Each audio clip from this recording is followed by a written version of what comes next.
My fiancé, Ethan Walker, and I were both reborn in 1980.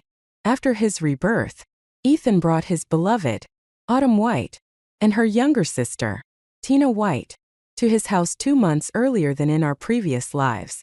After they arrived, I immediately approached Ethan's parents to break off the engagement and return the engagement token. In my previous life, I had used marriage to trap Ethan for an entire lifetime.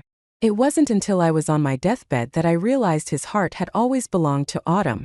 This time, I chose to step aside early, hoping that he and Autumn could have a long and loving relationship and that everything would go as they wished. Afterward, I successfully enrolled in college. Just a few days after I left, Ethan, who had found out about my acceptance letter, came searching for me like a madman. Holding the letter in my hands, I was overwhelmed with tears of joy. In my past life, I deeply loved Ethan, my military officer husband. I had believed he loved me as deeply as I loved him, so I gave up my opportunity to attend college to marry him. I bore his children, cared for his parents, managed the household, and eventually grew old and worn. Illness consumed me, and only on my deathbed did I learn that Ethan had long been secretly involved with Autumn White, the younger sister of one of his comrades. Ethan despised me for being a dull housewife, consumed by the mundane chores of life: rice, oil, salt, soy sauce, vinegar, and tea. In contrast, Autumn, a prestigious university graduate, was cultured, gentle, and had shared interests with him. Even the son I had given my all to raise looked down on me, ignoring my objections. He married Autumn's daughter, calling her mom with admiration and joy. Their family of 4 thrived in happiness, while I was left to struggle in pain at the edge of death. When Ethan learned I was dying, he seemed relieved. He had already begun planning his wedding with Autumn. On the day I passed, they were taking wedding photos at the best bridal shop in the city. When the news reached me, I took my last breath, filled with resentment. Looking back, my previous life was nothing short of a cruel joke. This time, I won't let myself become that joke. I will leave Ethan Walker and walk my own path. Carefully, I placed my college acceptance letter into my pocket and walked home. The sky was so blue, the sun so bright. Everything felt perfect. The joy of being reborn was indescribable. To celebrate, I bought groceries and returned to my small rented place to prepare a feast. While I was busy in the kitchen, I heard footsteps outside. Moments later, the door opened, and Ethan walked in with a large bag in his hand. He called out warmly, "Come in.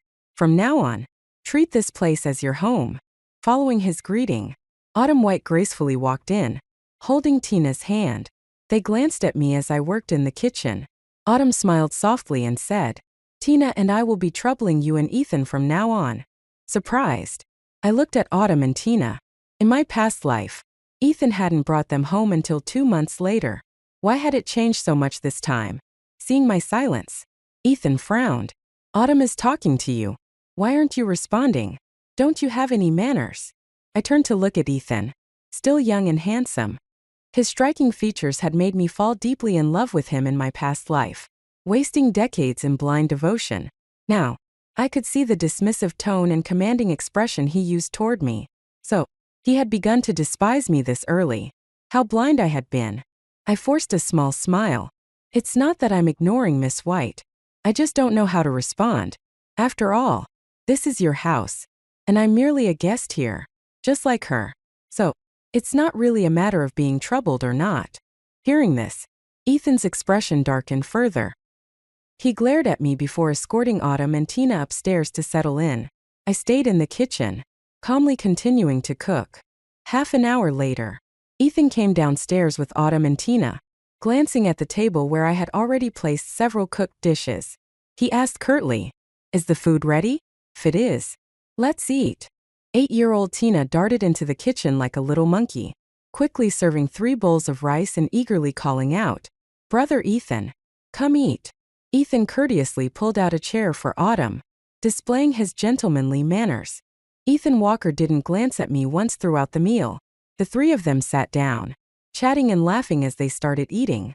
Autumn White added a piece of meat to Ethan's bowl, and Ethan reciprocated by serving meat to both Autumn and her younger sister, Tina White. they completely ignored my presence, happily indulging in their feast. I watched coldly as Tina shoved a large chunk of meat into her mouth. The White sisters had lost their parents at a young age and had been raised by their uncle and aunt, who were rumored to be unkind. Life had been harsh for them, and having meat was a rare luxury. Seeing the large platter of meat on the table, Tina's eyes lit up with excitement. Drool almost escaped her lips as she quickly stuffed the meat from her bowl into her mouth and reached for more from the platter. However, just as Tina's chopsticks reached out, her eyes widened in shock. Her face turned bright red, and she spat out the meat she had just stuffed into her mouth. Ethan and Autumn weren't as frantic as Tina, but their faces turned crimson, their mouths gaping open as they gasped for air like dogs. Completely flustered, Ethan clamped a hand over his mouth and rushed into the kitchen to find water. Meanwhile, Autumn was both gasping for air and trying to comfort Tina, whose tears and snot were streaming uncontrollably. The scene was both ridiculous and revolting. After 10 chaotic minutes, the situation finally calmed down. Ethan returned to the dining area, his face dark with anger. He glared at me and demanded, "Susan Long, why did you put so many Sichuan peppercorns and chili in the meat? None of us eat spicy food. You did this on purpose, didn't you?" Autumn chimed in, her tone filled with accusation. "Susan, are you upset that Tina and I moved in? If that's the case, we don't want to cause any trouble between you and Ethan. Tina and I can leave." She put on an exaggeratedly pitiful expression, tears welling in her eyes as she held Tina's hand and made a show of preparing to leave. Ethan, of course, couldn't bear it and immediately stopped her. I stood there, watching their performance with a detached expression. Seeing my lack of reaction, Ethan grew furious and shouted at me, "Susan Long, what's wrong with you? Apologize to Autumn and Tina right now." I responded slowly, "Apologize for what? What did I do wrong? You deliberately made the food so spicy to target Autumn and Tina. Don't you think you owe them an apology?" Ethan snapped. I couldn't help but laugh at his words. "Ethan, that's ridiculous. Did you ever tell me Autumn and Tina were moving in? No, you didn't. So why would I have any reason to target them? Besides, I like spicy food. I can't eat without it. I made the food I like to eat. Who did that offend? If you can't eat spicy food, is that somehow my fault? You all have hands and feet. If you don't like what I cook, you're perfectly capable of making your own meals. That's just common sense, isn't it?" Ethan was momentarily speechless. He hadn't discussed bringing the White sisters to live here with me. He simply assumed I would naturally take on the role of a servant for them. But I was no longer the Susan Long from my past life, who lived only to please Ethan Walker. What he liked or didn't like was no longer my concern. Unable to find a valid argument, Ethan's frustration turned to fury. Autumn, playing the peacemaker, said gently, "Susan, it's understandable that you didn't know. It's not your fault. Just be more mindful next time." Her tone clearly implied she still expected me to act as their maid, catering to their every need. I let out a cold laugh. Let's make one thing clear. Whoever wants to eat can cook for themselves. I'm not anyone's maid or servant, and I have no habit of taking care of people who have nothing to do with me. I made no effort to soften my words, and Autumn's face turned pale with embarrassment. Ethan looked equally humiliated, his anger flaring as he stormed out with Autumn and Tina, saying they'd eat elsewhere. After they left, I dumped all the food they had touched into the trash. Then I returned to the kitchen to cook a new meal for myself. Yes, I had done it on purpose. I knew Ethan, Autumn, and Tina couldn't handle spicy food, so I deliberately made it extra spicy, salty, and numbing. I wasn't reborn to be anyone's doormat. Soon enough, Ethan Walker and Autumn White would realize that I wasn't someone they could push around anymore. After enjoying a delicious meal full of spicy, numbing flavors, I started thinking about what to do next. Since I had been given a second chance at life, I was determined not to repeat the mistakes of my previous one. I had to go to college, and if that was the case, my engagement to Ethan Walker could no longer stand. I needed to talk to his parents and officially end the arrangement. Ethan's family lived over 200 kilometers away from where we were staying. I decided to buy a bus ticket for the next day to make the trip and explain everything clearly. The bus station was a bit far from where we lived, so I walked there. After purchasing my ticket, I thought about buying some gifts for Ethan's parents. Mr. Walker and Mrs. Lee. As a gesture of goodwill, I headed to a nearby mall for that. To my surprise, I ran into Ethan, Autumn White, and Tina White. They were shopping for bedsheets and comforters. The salesperson at the bedding store noticed how well Ethan and Autumn matched in age and appearance, and assumed they were shopping for wedding items. She enthusiastically promoted bright red beddings embroidered with a phoenix and dragon, symbolizing a happy marriage. Autumn blushed but didn't deny it, nor did Ethan. In the end, Autumn chose a set of pink beddings, and Ethan paid for them. Ethan didn't notice me as he also bought candy for Tina. Overjoyed, Tina exclaimed, "Ethan, you're the best. Why is such a wonderful Ethan with someone as horrible as Susan Long? She doesn't deserve you at all." Ethan didn't stop Tina from insulting me, letting her badmouth me without a word of protest.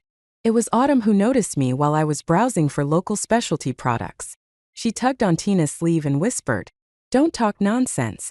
Susan is actually quite nice. She and Ethan seem well suited." "Well suited?" Tina sneered. "Ethan is handsome, kind, and even buys me candy. But Susan, just looking at her, you can tell she's a bad person. She deliberately made that awful spicy food to mess with us." Ethan coughed awkwardly. "What happened at lunch was Susan's fault. I apologize on her behalf. I'll talk to her when we get back. It won't happen again." "It's fine. Really," Autumn said gently, glancing in my direction before adding, "I'm just curious. Ethan, how did you and Susan end up together?" "How else?" Ethan sighed with a look of resignation. "It was an arranged marriage. Our parents decided it when we were kids." "An arranged marriage?" Autumn's eyes widened in surprise. "I thought you two were together by choice." "Not at all," Ethan replied dismissively. "Susan and I have nothing in common. If I could choose freely, I'd never pick someone with her personality." Hearing their conversation, I didn't feel angry. Instead, I chuckled inwardly. Ethan was right. Our engagement had indeed been arranged by our parents. My father and Mr. Walker had been comrades in arms, their bond unshakable. My mother and Mrs. Lee were also close friends. When they married, they made a pact. If they had a son and a daughter, they'd arrange for them to marry. If both were sons, they'd be brothers. If both were daughters, they'd be sisters. Thus, from the moment Ethan and I were born, our marriage was set. My parents exchanged engagement tokens with his parents. My family gave a jade pendant to Ethan, and his family gave me a jade bracelet. Since I was ending the engagement, I planned to return the bracelet in person and retrieve the pendant. If I wanted a clean break, I'd also need to move out of Ethan's house. After my father died heroically on a mission, my mother, devastated, passed away a few months later. I became an orphan, and Mr. Walker and Mrs. Lee took me in. I was grateful for their care. But over the past decade, I had never used a penny of their money. As the child of a martyr, I received a stipend, meaning I had my own funds. I wasn't worried about supporting myself after leaving Ethan. Right now, my top priority was to end the engagement. With the bus ticket already purchased, I planned to head back early tomorrow to discuss the matter with Mr. Walker and Mrs. Lee. Ethan had been my foolish choice in my past life. This time, I would take the initiative to let go. That evening, I had wontons at a small street stall for dinner. When I returned to the house, I could hear laughter and cheerful voices from a distance. Pushing the door open, I saw Ethan Walker and Autumn White in the kitchen, cooking together. They stood side by side, their movements harmonious. Autumn giggled playfully, occasionally tapping Ethan on the arm, while Ethan looked at her with a gentle smile. In both my past and present lives, I had never seen Ethan cook. He had always been someone who expected everything to be done for him. Meals prepared, clothes laid out. Even when I was unwell or suffering from stomach pain, he never once offered to cook for me. It was so obvious now. Love and indifference couldn't be more different. Hearing the sound of the door closing, both of them turned to look at me. Ethan instinctively stepped a little away from Autumn and said casually, "You're back. Dinner will be ready soon. Wash your hands and get ready to eat." I didn't respond, merely curling my lips into a faint smile before carrying the gifts I had bought into my room. Opening the door, I was stunned by the mess inside. My clothes and bedding had been thrown carelessly onto the floor, some of them bearing footprints and stains. My bedside table had been rummaged through, books and pens scattered everywhere. The worst of it all was seeing the photos of me with my parents, our precious family portraits, torn and lying on the floor with several rips. Standing in the middle of the chaos, proudly surveying her handiwork, was Tina White. She bared her teeth in a mocking smile, her expression full of defiance and disregard. My chest burned with anger. "Who gave you permission to enter my room?" I demanded. "Your room? This isn't your room," Tina shot back, her voice dripping with disdain. "This is Ethan's house, and you're the shameless one living here. Ethan already hates you. You're just too blind to see it." As she spoke, Tina picked up one of the photos of my parents. Seeing her hold it, I took a step forward and shouted, "Put that down right now." Tina ignored me, smirking as she deliberately tore a corner of the photo. Fury surged through me, and I lunged toward her. "Give it back. I'm warning you. Don't touch my photos." Tina made a mocking face at me, then suddenly let out a loud, ear-piercing wail. "Help! Susan Long is hitting me. She's hurting me. It hurts so much." As she screamed, she lunged at me, clawing and biting like a wild animal. Caught off guard, I felt a sharp pain as her teeth sank into my hand, drawing blood. Reacting instinctively, I pushed her away. She fell back hard, landing on the floor with a loud thud and wailing even louder. Hearing Tina's cries, Ethan and Autumn came rushing in. Seeing Tina sprawled on the floor, clutching her mouth and crying hysterically, Ethan's face darkened with rage. "What did you do? Susan, why would you hurt Tina? She's just a child." Autumn knelt beside Tina, cradling her in her arms. Tina sobbed uncontrollably, her mouth full of blood as she wailed, "My tooth. Susan Long knocked out my tooth." Seeing the blood in Tina's mouth, Ethan became frantic. He turned to me, yelling angrily, "How could you be so cruel? She's just a kid. And you did this to her? You're heartless." Ignoring his shouting, I bent down and carefully picked up the torn pieces of my parents' photos. My hands trembled as I wiped them clean, trying to piece them back together. Meanwhile, Autumn held Tina, crying pitifully, her voice trembling. "She's just my little sister. She's so young. And now she's lost her tooth. Susan, you're so cruel. If you didn't want us to stay, you could have just said so. Why would you hurt an 8-year-old?" Ethan, torn between comforting Autumn and glaring at me, shook his head in disappointment. "Susan Long, I never thought you could be this kind of person. You've really let me down. I'm telling you, you need to apologize to Tina and beg for her forgiveness. Otherwise..." "Otherwise what?" I interrupted, raising my bloodied hand in front of Ethan's face. "Are you blind, Ethan? Or just willfully ignoring the truth? Did you not see what my room looks like? Look at the mess she made. Look at what she did to my things. Look at this." Ethan faltered as his eyes fell on my hand, which was still dripping with blood. His anger wavered, and he suddenly found himself at a loss for words. "Tina's just a child. It's natural for children to act out. If the room's a mess, you can clean it up," Ethan Walker said defensively. I let out a cold laugh. "Then tell me, what do I do about this?" I held up the torn photograph. "This is the only picture I have of my parents. What am I supposed to do about that?" Ethan continued defending Tina. "She didn't do it on purpose. Tina doesn't know any better. She accidentally tore it. You didn't have to go so far." I shot back. "Ethan, do you seriously believe I knocked out Tina's tooth? If that's the case, let's go to the hospital right now and get an exam. Let's see if she really lost her tooth because I hit her, or if there's another explanation behind her bloody mouth." My words silenced everyone. Tina and Autumn White stopped talking, and even Ethan fell quiet. Having grown up with me, he knew what kind of person I was. The room fell into an uneasy silence as I glared at the White sisters coldly. "Let's go," I said firmly. "We're going to the hospital." Autumn panicked. "That's not necessary. We don't need you to apologize. Let's just leave it at that." "Leave it at that?" I echoed mockingly. "So I'm just supposed to let it go after your sister bit me and tore apart my room? If you were in my shoes, would you leave it at that? And what about the things I might be missing? Who do I talk to about that?" I crossed my arms, my tone cutting. "Let me make this clear. There's money in my room. If anything's missing, Someone's going to have to answer for it. Autumn's face turned pale, and she began trembling with anger. Are you accusing us of being thieves? How dare you?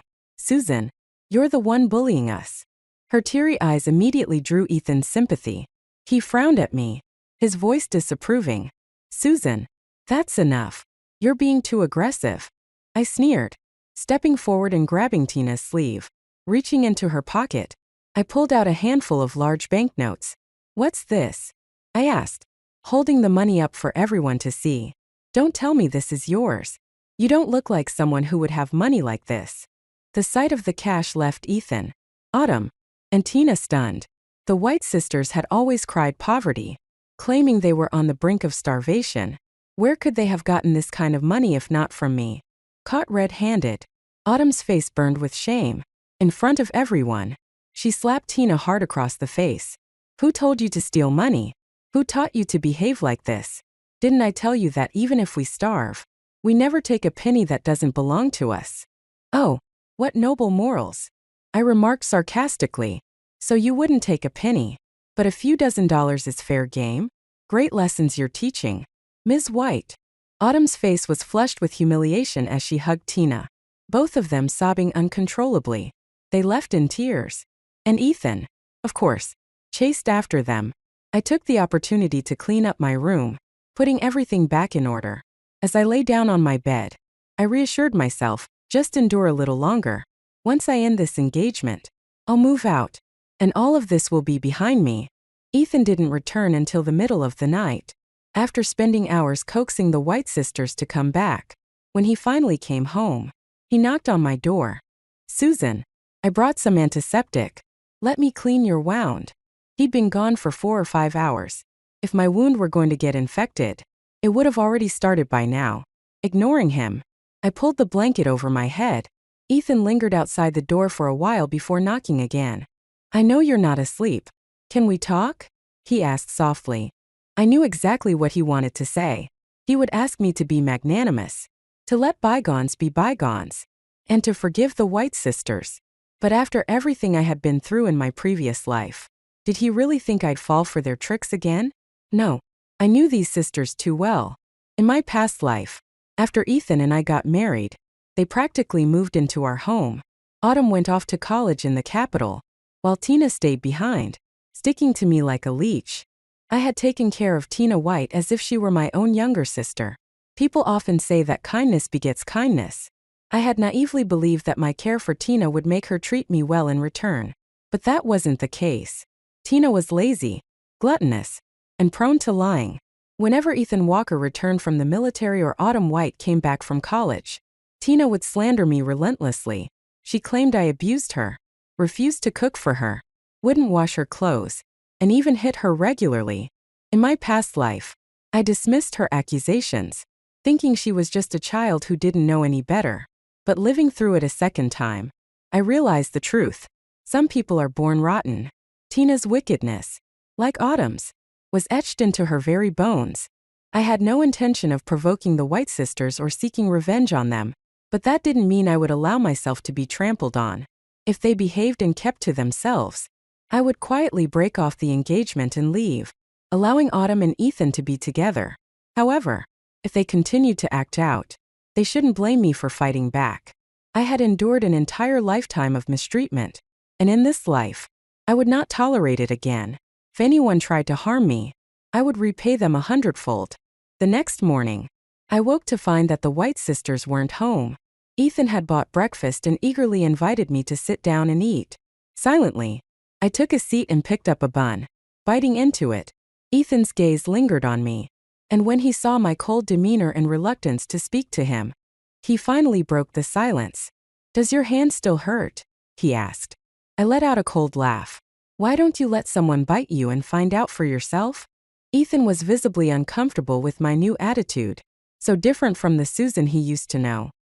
He hesitated before speaking again. "Listen, Susan, I only wanted to help Autumn and Tina because they don't have anyone else. Their parents are gone, and their uncle and aunt abused them. I just couldn't stand by and do nothing. There are plenty of people in the world who need help," I said, fixing him with a sharp look. "Why them? Why not anyone else?" Ethan faltered, clearly not expecting my question. His face darkened, but he forced himself to hold back his frustration. After a moment of silence, he said, "If you're worried about us, we could get married first. We can register our marriage right away." His suggestion made me look up at him in disbelief. "Ethan, are you sure you want to marry me? Are you absolutely certain you won't regret it?" Ethan was momentarily stunned, caught off guard by my direct question. After a long pause, he said, "We've been promised to each other since we were kids. So, you feel obligated to marry me because of some childhood arrangement?" I interrupted. "Ethan, times have changed. People pursue love freely now. Our so-called engagement is nothing more than an outdated tradition. You don't need to force yourself to keep a promise you don't want to keep." I had laid it out as clearly as possible, hoping he would understand and agree to end the engagement. That way, we could simply inform his parents and be done with it.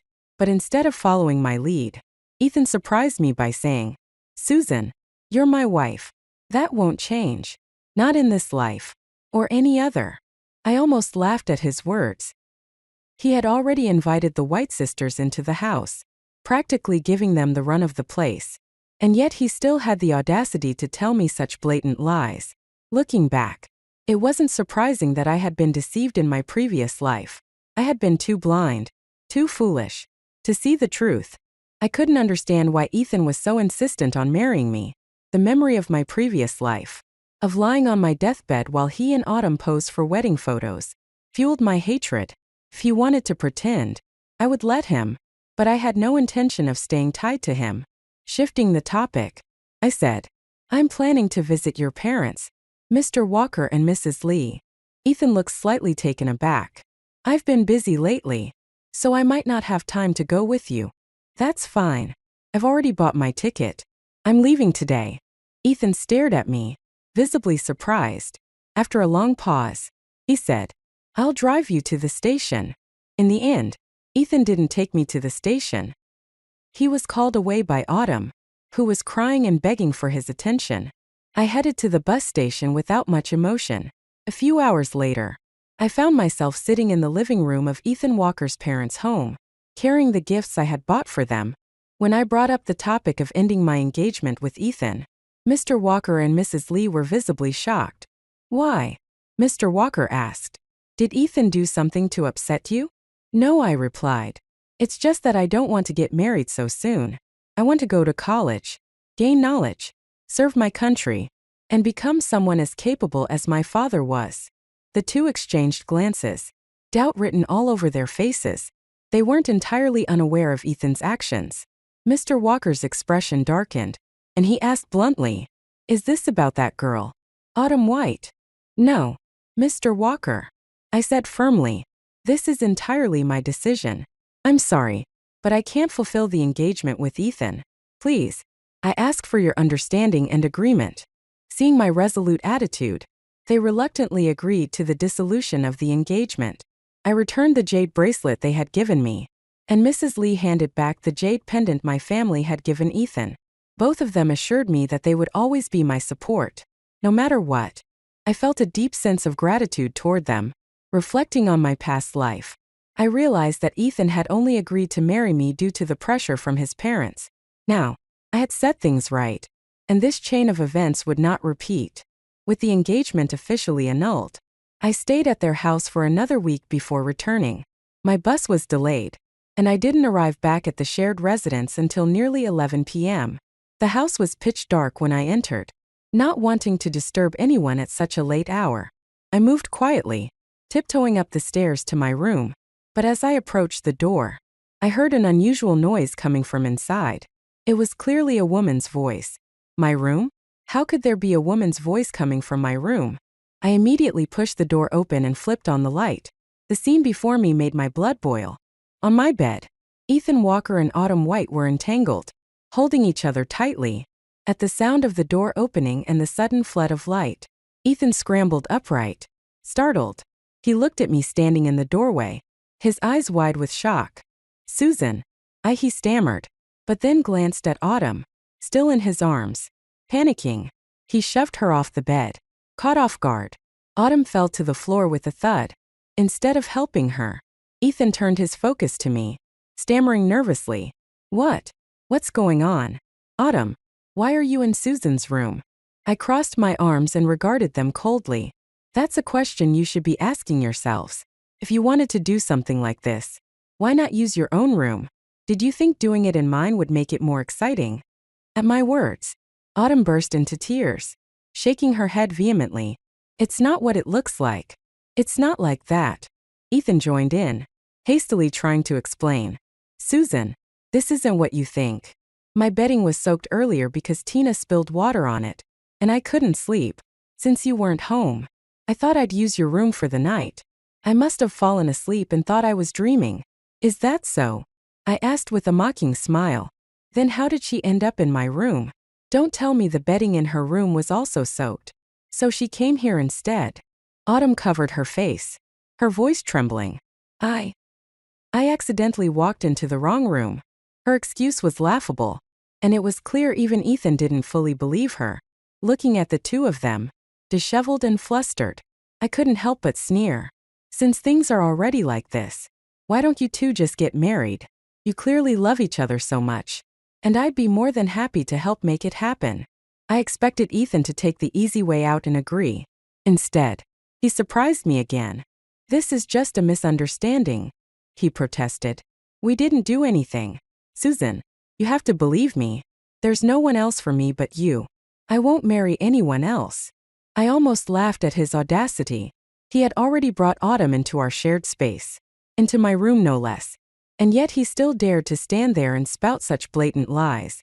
In my past life, I'd been deceived, and now I could see why. I had been far too naive, too blind to recognize the truth. If he wanted to continue his charade, so be it, but I wasn't going to waste another moment on him. You are my one and only wife, Ethan Walker declared firmly.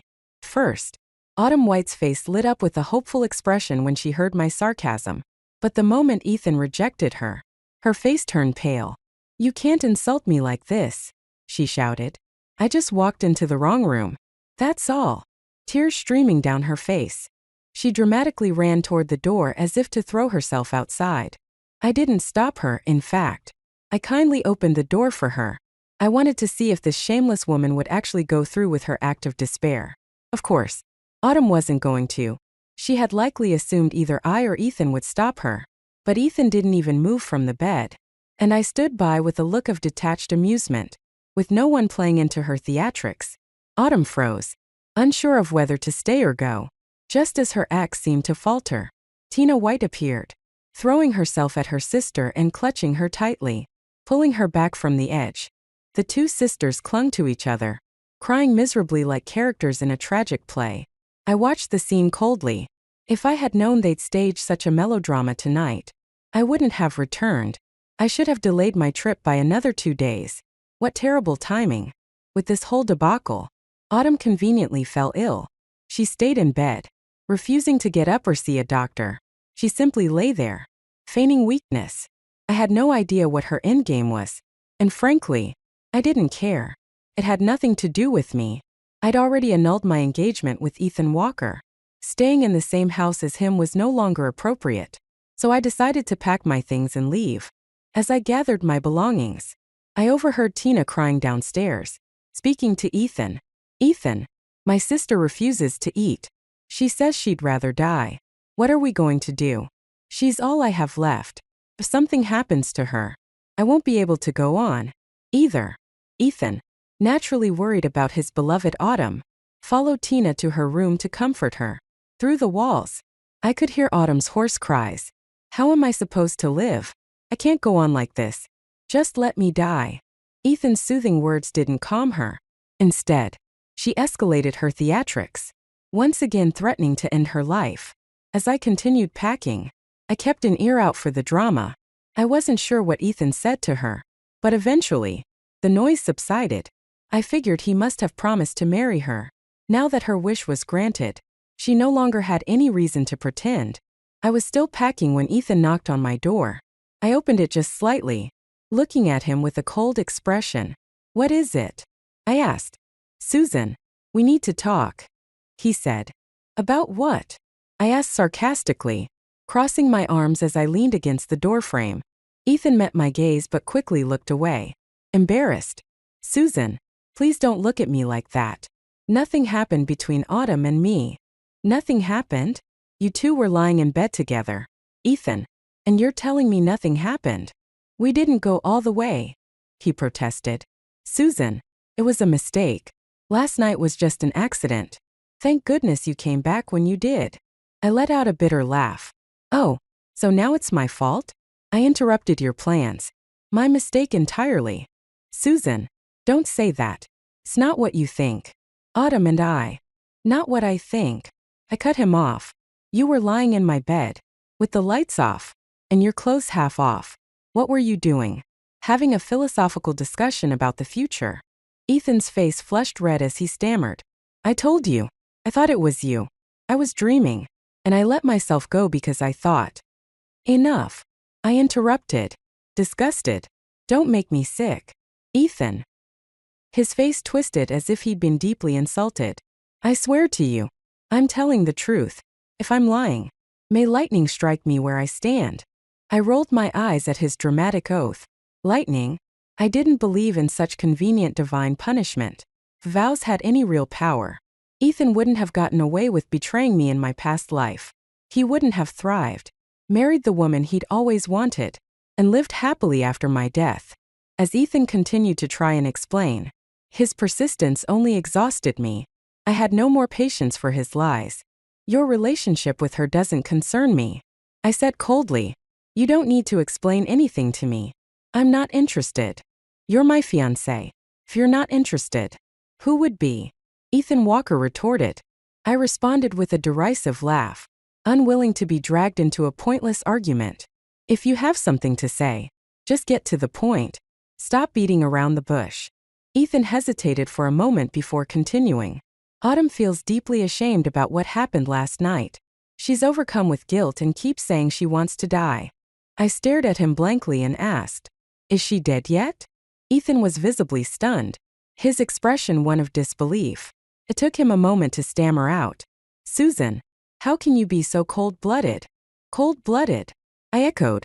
People who genuinely want to die don't announce it to everyone. Only those putting on a show pull stunts like that. My words left Ethan speechless. He stared at me, searching my face as though he didn't recognize me anymore. Susan, you seem like a completely different person. Is that so? Or perhaps it's you who has changed. I countered. I haven't. I've always been the same with you. Ethan insisted. I let out another laugh, one devoid of warmth. His words were absurd. Gone was the worshipful, infatuated woman I once was. Now, my face showed only impatience. Realizing that further arguing was pointless, Ethan moved on to his true agenda. Autumn is overwhelmed with shame and says she doesn't have the face to stay here any longer. She wants to leave. But where could she go? She's just a young woman with her little sister. I felt bad for her. So I thought of a compromise. I remained silent, merely staring at him, waiting. Seeing that I didn't interrupt, Ethan hesitated briefly before continuing. We're about to get married soon. Once we're married, you won't need to attend college. So, why not let Autumn take your spot? She could really use the opportunity. I burst into laughter, the sound sharp and biting. Is this your idea? Or did Autumn suggest it? It's mine, he said firmly. I see, I replied, my tone turning icy. And why should I agree to that? What gives you the right to make decisions for me? Who do you think you are? We're engaged, aren't we? Your business is my business, he argued. Let me stop you right there. I interrupted. We aren't married yet. Even if we were, my life is still none of your business. You're the one who made a mistake. Why should I have to pay for it? For all I know, this so-called compromise could be something you and Autumn schemed up to manipulate me. Ethan's face turned red with anger. How can you say that about me? I'm your fiancé. Not for long, I replied curtly. Once the engagement is broken, you won't be my fiancé anymore. Ethan froze, clearly shocked. What do you mean? Are you saying you want to break off our engagement? Why? Why? I repeated, my voice laced with sarcasm. You brought another woman into our home, cared for her like she was your responsibility, and even ended up in bed with her. If you two are so in love, why not just be together? I'll step aside and let you have her. Ethan vehemently denied any romantic involvement with Autumn. You're spouting nonsense. It's not what you think. I've told you before. My wife will only ever be you. There will never be anyone else. I stared at him like he was a clown putting on a pathetic performance. His face flushed red with frustration, and he practically shouted, Susan, you've always listened to me before. Whatever I said, you do. Why can't you consider my feelings this time? I scoffed at his shamelessness. He had known how deeply I loved him, yet he had still hurt me so cruelly in the past. How could he be so despicable? So utterly without shame? In my previous life, I had been foolish to the point of no return. Now, I had no intention of being that foolish again. I didn't want to hear Ethan Walker continue his nonsense. If you're asking me to give my college spot to Autumn White, forget it. I said firmly. Tell her to give up that ridiculous idea. If she wants to attend college, let her earn it herself. Hoping to steal someone else's place? Shameless. I deliberately raised my voice as I said this, knowing full well that Autumn and Tina White were likely eavesdropping from the next room. The audacity of these two. They made mistakes and expected me to compensate for them? And now they were eyeing my hard-earned college spot? Where did they get the nerve? I shoved Ethan out of my room and went back to packing my belongings. As I organized my things, a chilling thought struck me. Ethan and Autumn seemed far too comfortable suggesting she'd take my place in college, as if they'd done this before. Could it be that, in my past life, Autumn had secretly replaced me in college after I married Ethan? Why else would they come up with such an idea so readily? Could Ethan have been complicit in this all along? Had they been scheming to take my spot from the very beginning? The thought sent shivers down my spine. If that were true, my previous life was even more pitiful than I had imagined. I needed to leave immediately. I grabbed my packed bags, determined to walk out and never look back. But Ethan blocked the doorway. He stood there, arms spread wide, refusing to let me leave. Susan, where are you going? He demanded. I'm moving out. I replied curtly. I won't allow it. Ethan said, his voice firm. You're not leaving. This isn't your decision to make. I shot back. I am leaving. Susan, is this because of Autumn? I told you, there's nothing between us. I know you've been hurt, but I'll make things right. I'll have Autumn move out, and I'll cut ties with her completely. Ethan promised. His words stunned me. Was he truly so desperate to keep me here just to secure my college spot for Autumn? What was his endgame? I couldn't figure him out. When I insisted on leaving, Ethan's tone grew sharp. You're my fiancé. Everyone knows that. If you move out, no one will dare take you in. This would be seen as breaking a military marriage, and you could go to jail. Do you understand that? Ethan was right. He was a major, and our engagement was public knowledge. If I left and this escalated into a scandal, I'd be the one bearing the brunt of the consequences. No one would risk taking me in. Swallowing my anger, I returned to my room, biding my time. It wasn't worth the risk. I just needed to endure this for a little longer. 10 more days, and I'd leave for college. Once I was gone, I would never return. But the thought of staying left me uneasy. A terrible suspicion crept into my mind. If Ethan and Autumn had their sights set on my college spot, they wouldn't stop scheming. Was that why Ethan was so adamant about keeping me here? I couldn't let my guard down. I needed to be cautious and prepared. While I steeled myself, Ethan was sent on a mission. Leaving the house, without him around, Autumn came to me directly. She no longer pretended to be innocent or meek. Instead, she approached me with blunt determination. Susan Long, let's not beat around the bush. Autumn said as soon as she stepped into my room. You know that Ethan almost ruined me that night. If you don't want your fiancé to end up in jail, you'd better give up your college spot. I smirked, unbothered by her threats. You're speaking too softly. Say it louder. Let everyone hear. I'm not joking, she said, her tone serious. You know how big of a scandal this could be. If I go to the police, Ethan will be arrested for attempted rape. His career, his entire life, will be over. You love him so much, don't you? Would you really stand by and watch him go to jail? Then go ahead and report it to the police. I said with a faint smirk. my tone laced with mockery. Whether it's a case of assault or solicitation, the police will draw their own conclusions. I leaned back, casually studying Autumn White's flushed face. Let me remind you, the police aren't like Ethan Walker. They won't fall for your tricks or be swayed by your tears. If you end up accused of something like prostitution, you'll be the one making everyone laugh. Autumn's face turned a deeper shade of red, her embarrassment unmistakable. Susan Long, are you sure you want to go head-to-head with me like this? I let out a soft chuckle, watching her as her confidence wavered. She softened her tone, clearly trying a different tactic. I'm not trying to take Ethan from you. Honestly, I don't need to. Ethan already has feelings for me, with just a crook of my finger. He'd leave you for me. Then go ahead and crook your finger at him. I said dryly. Why are you here talking to me about it? I couldn't care less. You're impossible to talk to, she snapped. I told you, I'm not fighting you over Ethan. All I'm asking for is your college spot. You're about to get married anyway, and you won't need it. Giving it to me would be the best solution for everyone. Since you think marrying Ethan is such a great deal, then go ahead and marry him. Don't bring your nonsense to me. I'm not your parent, and I'm not going to spoil you. If you're hoping to get my college spot, let me save you the trouble. It's never going to happen. I stared her down, my voice firm and deliberate. If you're so determined to report Ethan, the police station is 500 meters to the left as you exit the gate. I'll be waiting for the good news. Autumn stormed off in frustration, realizing she couldn't manipulate me. But I knew her well enough to be certain that she wouldn't give up so easily. Living under the same roof as the White sisters kept me on constant alert. I hid my college acceptance letter by sewing it into the lining of one of my clothes and stashed my money carefully. There was no way I would give them even the slightest opportunity to sabotage me. Time passed quickly, and Ethan returned from his mission.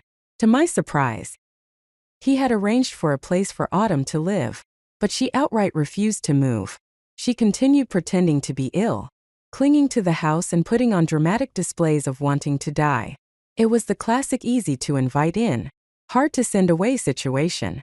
Whether it was a calculated ploy between the two or just Autumn's stubbornness, I couldn't be sure. Either way, it wasn't my problem.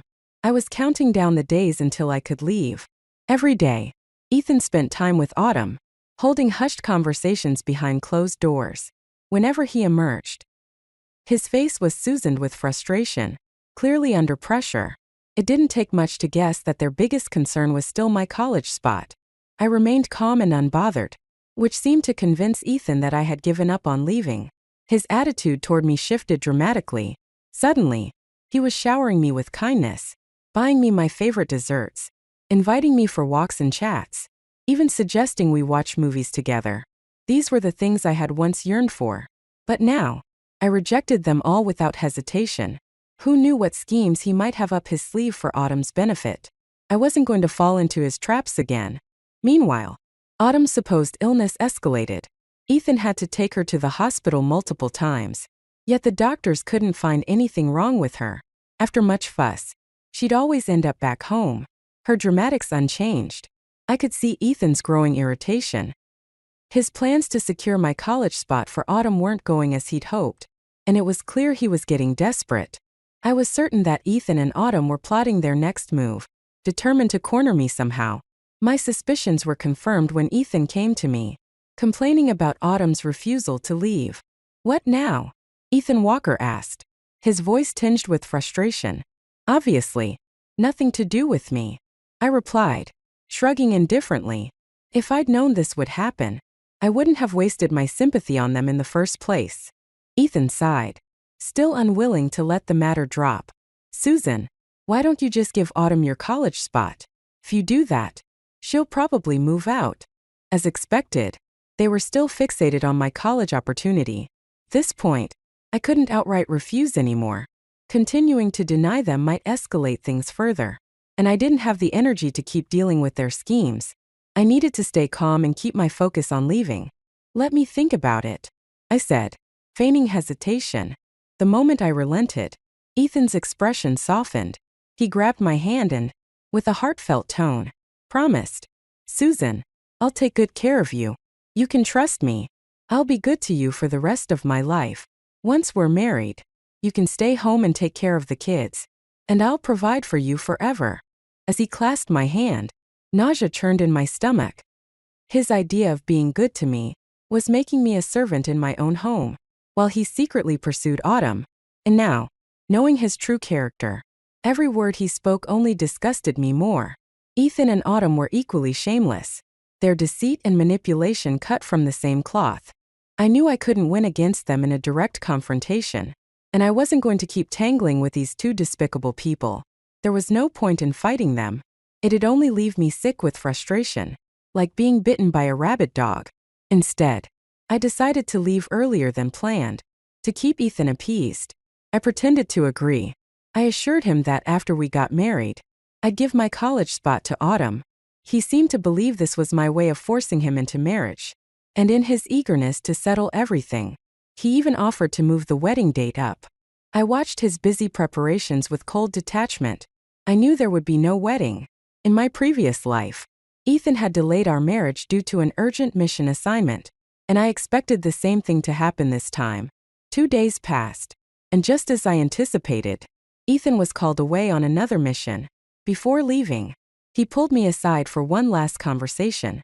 "Susan, you're the one I care about," he said, trying to sound sincere. "I've already submitted the paperwork for our marriage application." To prove his point, he even showed me the application. "Don't cause any trouble while I'm gone. Just wait at home for me to return, and we'll get married." Feigning excitement, I agreed. "Of course, Ethan, I'll submit the application for you. Don't worry. Just focus on your mission." Relieved, Ethan handed me the paperwork, clearly thinking he'd reassured me. The moment he left, I tore the application into pieces and tossed it into a filthy storm drain. After Ethan departed, I wasted no time heading to the train station to buy my ticket. When I returned, Autumn greeted me with a cold smile. "When are you finally going to give me your college spot?" I met her smirk with one of my own. "Why are you in such a rush?" Autumn's frustration was palpable. "How can I not be? The semester is about to start.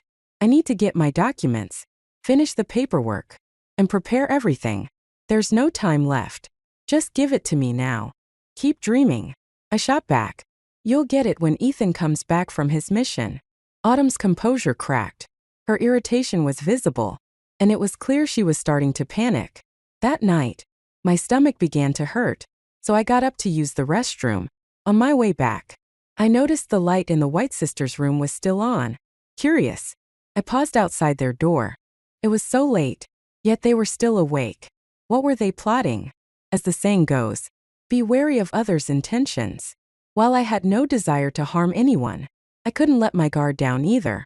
Worried about their schemes, I quietly crept closer to eavesdrop. To my shock, I overheard something that left me stunned. Autumn White was angrily scolding Tina White. "Didn't you say she'd willingly give up her college spot for me? Why hasn't anything gone according to your plan?" "How would I know?" Tina retorted, exasperated. "In the last life, she gave up college on her own just so she could marry Ethan Walker. He didn't even need to lift a finger. And the spot was handed over to you. But this time, she's completely unyielding. It's unbelievable." My heart skipped a beat. Tina was also reborn? After a brief silence, Autumn spoke, her voice cautious. "Have you noticed how much Susan Long has changed?" Tina replied, "Of course I have. In the last life, she was like a servant, dutiful, flattering, and constantly trying to please us. She took care of everything for us and followed Ethan's every word. But this time, she's indifferent to us and even cold toward Ethan." Autumn's voice suddenly rose in pitch. "Could it be? Could she also have been reborn? Is that possible?" Tina asked skeptically. "It has to be," Autumn said with conviction. "There's no other way to explain Susan's change." "Then what do we do now?" Tina asked, her tone laced with anxiety. "If Susan remembers what happened in the last life, she'll never let us get away with it. Getting her to hand over the college spot will be nearly impossible." Autumn's voice dropped, but the malice in her words was unmistakable. "We need to find a way to force her. One way or another. She must give me her spot." Hearing the sinister determination in her voice sent chills down my spine. I silently retreated to my room, my mind racing. That night, I couldn't sleep. The realization that Tina was also reborn, combined with Autumn's ruthless resolve, left me on edge. I decided I couldn't wait any longer. It was time to leave. No point delaying. Tomorrow, I would be gone. The next morning, I woke with an uneasy feeling. My right eyelid kept twitching. A bad omen, according to superstition. To prevent any surprises, I called for reinforcements. I enlisted help from the neighbors in the adjacent courtyard. Mrs. Zhang, Mrs. Shen, Ms. Li, Aunt Wu, and Granny Wang. The White sisters never expected me to involve others. When they saw 5 or 6 people bustling into the house to help me move my things, they were dumbfounded. Autumn stammered. What's going on? Why are you moving? Who are these people? Mrs. Zhang didn't hesitate to retort. I'm here to help Susan move. Unlike you, who seem desperate for her to leave so you can have the place to yourself. A single woman shamelessly living in another woman's fiancé's house. Everyone knows what you're up to. Granny Wang added, her voice loud and unfiltered. Exactly. Do you think no one sees through your little schemes? You've got some nerve.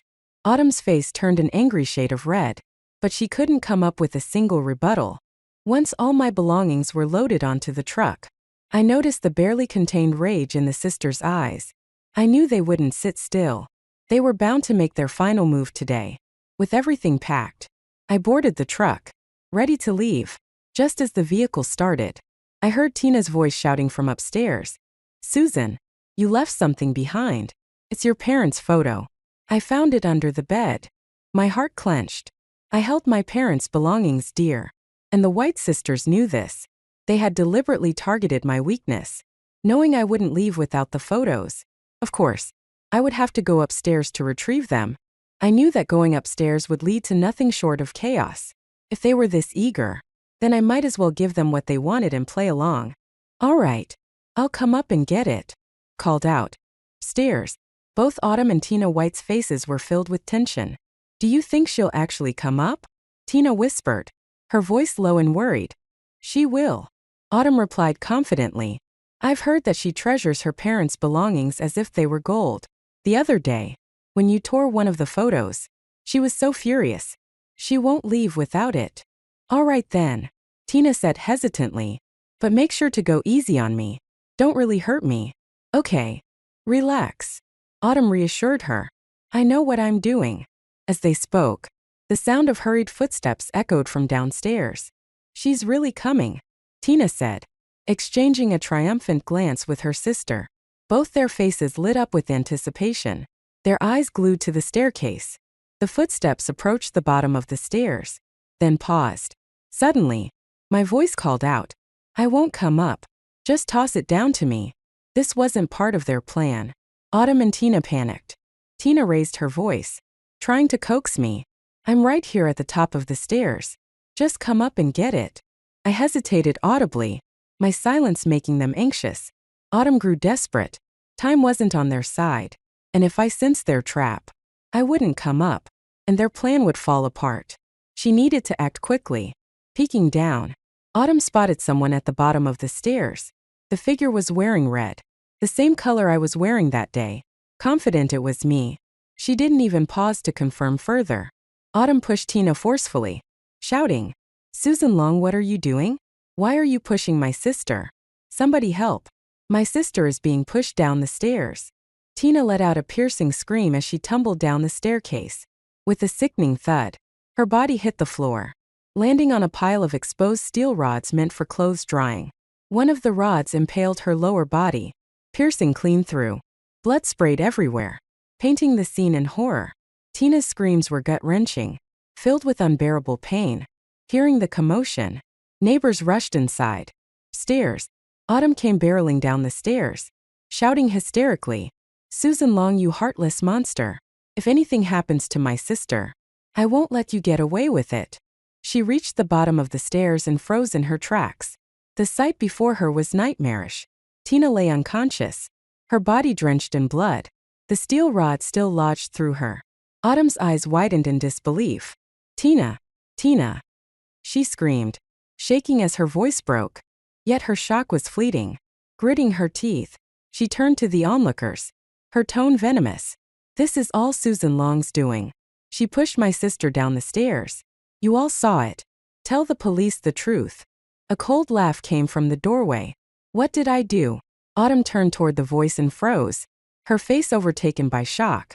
There I stood, completely unharmed, calmly leaning against the doorframe. I hadn't gone inside at all. The figure they had mistaken for me wasn't me. Their entire setup had backfired spectacularly. She turned his head and froze at the sight of Mrs. Lee trembling beside him, wearing a red jacket similar to mine. Autumn White let out a blood-curdling, despairing scream. When Tina White was rushed to the hospital, she was barely clinging to life.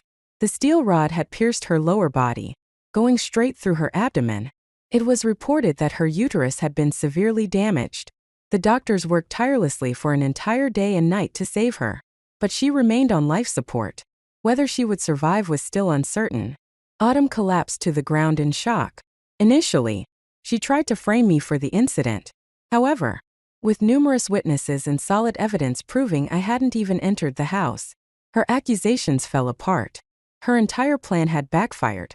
With Tina unconscious, Autumn became the sole witness to what had happened. First, she attempted to maintain her lie, but my alibi forced her to backtrack. She had no choice but to claim she had been mistaken. Her inconsistent statements drew suspicion from the police. But as Tina's only close relative, they couldn't find a motive for her to harm her sister. The investigation would have to wait until Tina regained consciousness. Autumn was eventually allowed to return home, but she knew her chances of getting my college spot were now impossible. Yet, she wasn't ready to accept failure. She needed a new plan and a new opportunity. Tina had told her that in their previous life, Ethan Walker rose to prominence, achieving a high-ranking position and a life of ease. That was true. Autumn decided she had to secure her hold on Ethan. She couldn't afford to lose. A week later, late in the evening, Ethan returned from his mission. Parking his car at the gate, he hurried into the house, calling out my name. Susan, Susan, I'm back. There was no answer. Ethan ran upstairs, noticing that the lights were on, a clear sign someone was home. He assumed I was in the room. But as he turned the corner at the top of the stairs, Autumn burst out of the bedroom, completely naked, and flung herself into his arms. Before Ethan could even process what was happening, several people entered the house. They walked in on Ethan and Autumn locked in an embrace, both stark naked. Ethan was utterly stunned, surrounded by onlookers. He instinctively looked around for me, calling out frantically, Susan, Susan, where are you? Come out. Autumn coldly replied, There's no need to call her. Susan Long has already left for college. She's been gone for days. What? Ethan asked, his face pale. Why did she leave? She was supposed to marry me. We submitted the marriage application. She's gone, Autumn said with finality, grabbing hold of Ethan. And you're here with me now. You've taken advantage of me. Ethan, you owe me an explanation. I didn't touch you. Why should I explain anything? Ethan protested, still in disbelief. But it wasn't up to him anymore. The people who had caught them weren't strangers. They were Autumn's uncle, aunt, and an assortment of extended relatives. This was a carefully orchestrated trap, with so many witnesses catching them in such a compromising situation. Ethan's denials were useless. Ethan had just returned from his mission, with a promotion to colonel on the horizon. But Autumn and her relatives unanimously threatened him. Either marry Autumn, or they would report him for misconduct, ruining his career and reputation. Ethan didn't want to end things like this. He remembered his past life, where he had risen to great heights. He couldn't let everything fall apart now. For the sake of his future, Ethan reluctantly chose to appease the situation. He agreed to marry Autumn, knowing he had no other option. Their wedding was hastily arranged, and the next day they filed the necessary paperwork, officially becoming husband and wife. But in Ethan's heart, resentment festered. This wasn't the future he had envisioned for himself. Ethan Walker had never planned to marry Autumn White. In his past life, his wife had always been me, Susan Long. How had things changed so drastically this time around? He couldn't understand it. Helping Autumn and her sister had never been about romance. It was purely a debt of gratitude. Autumn's older brother had once saved Ethan's life. in Ethan's previous life. He believed Autumn's account of her brother's death, and how she and Tina had been mistreated by their relatives. Living in misery, driven by guilt and obligation, Ethan had tried to save the White sisters from their dire circumstances. In his memory, everything had gone smoothly in his past life. I, deeply in love with him, willingly gave up my college opportunity to marry him. Ethan had turned around and handed my spot to Autumn. She graduated from college and became his secretary at the military base, providing meticulous care for him. Their harmonious relationship had been a given. When he was reborn, Ethan's first thought had been to rescue Autumn earlier so she could lead a better life. He had assumed everything would unfold as it had before. But to his shock, nothing was going as expected. I had left him. Autumn, once seemingly gentle and considerate, now revealed a manipulative and greedy nature that repulsed him. While Ethan grappled with his failed plans, I was already far away, starting a new chapter of my life in the capital city. I took my household registration records with me, severing any remaining ties to Ethan's world. Though Ethan's parents, Uncle Walker and Aunt Lisa, expressed their continued support, I knew I could only rely on myself. During my time at university, I never contacted Uncle Walker or Aunt Lisa, nor did I respond to the letters they sent. Those 4 years passed quickly as I immersed myself in the world of knowledge, exploring fields I had never touched in my previous life. After graduation, I applied for work in a remote, challenging region, dedicating myself to serving my country. 10 years flew by. Hard work paid off, and I returned with honors and a sense of accomplishment. After the recognition ceremony, I ran into Uncle Walker. It had been a decade since I'd last seen him, and he had aged significantly, now retired. He had attended the ceremony as a guest of honor. Uncle Walker held my hand tightly, his voice filled with pride. "Susan, I never imagined you'd achieve so much. I'm so proud of you." I was genuinely glad to see him and inquired about Aunt Lisa's health. His expression darkened as he sighed heavily. "Lisa is paralyzed." "How did that happen?" I asked, shocked. "It's a long story," he said, his voice heavy with regret. As Uncle Walker recounted the events, he inevitably mentioned Ethan. "It's all because of that foolish boy, Ethan. He brought ruin into our home when he decided to help that white woman." From his account, I learned things I had never bothered to uncover. I had always assumed that Ethan and Autumn's marriage had led to the same success they enjoyed in the previous life. But the reality was far different. Ethan and Autumn did marry, dragging along a half-paralyzed Tina White. Tina, with her temperamental and volatile personality, frequently threw tantrums and broke things at home. Both Uncle Walker and Aunt Lisa disapproved of the marriage, but there was little they could do. Autumn held a secret over Ethan's head, using it to manipulate him at every turn. Ethan, weighed down by the constant threats and pressure, lost his edge. His performance at work faltered, leading to a significant mistake that resulted in a formal reprimand from the military. His once promising career came to a halt, and he was demoted from his colonel position. Seeing no path forward, he left the military and transitioned to civilian life. But his career prospects were bleak. Ethan's frustration turned to frequent arguments with Autumn, and Aunt Lisa, already unhappy with Autumn, decided to mediate. But what she overheard shocked her. An argument between Autumn and Tina, where Tina accused Autumn of pushing her down the stairs, causing her permanent paralysis. Enraged by the truth, Aunt Lisa attempted to report Autumn to the authorities. But Autumn, fearing exposure, pushed Aunt Lisa down the stairs, leaving her severely injured. Believing she had killed Aunt Lisa, Autumn thought she was in the clear. But Aunt Lisa survived, though barely, and Autumn's crimes were eventually exposed. The police arrested Autumn, and she was sentenced to 10 years in prison. Meanwhile, Ethan spiraled further into despair, consumed by guilt and self-recrimination. Listening to Uncle Walker's account, I felt a deep sense of pity for Aunt Lisa. In my previous life, she had lived a happy, carefree existence, and it was heartbreaking to see her reduced to this state. As for Ethan, I felt nothing but indifference. Everything he suffered was the result of his own choices. As the saying goes, evil begets evil, and good reaps good. Ethan's fall from grace and Autumn's punishment were proof that one's actions eventually catch up to them. It's always better to live with integrity, because no matter how long it takes, justice will find its way.